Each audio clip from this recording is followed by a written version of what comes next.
आज कोई लंबी बात नहीं, लेकिन मुझे ये बताइए कि कभी कभी जिंदगी में आपने ये सोचा कि आप मुर्गा हलाल करने जाएं और आगे से मुर्गा ही फौजी हो जाए? तो कोई लंबी बात मैं नहीं करूंगा।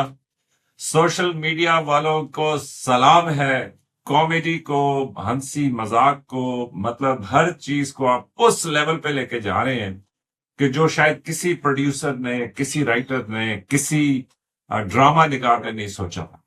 तो ये वीडियो एंजॉय कीजिए और सोचिए कि अगर फौजी तो मुर्गा बनता ही है, लेकिन ये है कि अगर मुर्गा फौजी बन जाए तो फिर क्या होगा।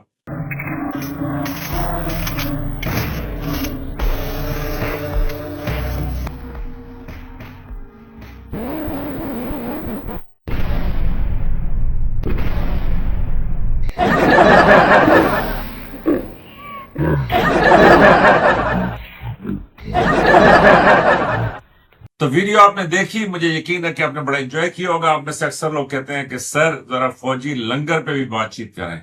तो आप इसमें अपनी फौजी लंगर की गप्पें लिखें जो आपको कमेंट्स में पसंद है, और उसके बाद आपका फौजी मनमोजी भाई उन सबको कंपाइल करके एक किस्त करेगा कि जिसका नाम होगा फौजी लंगर।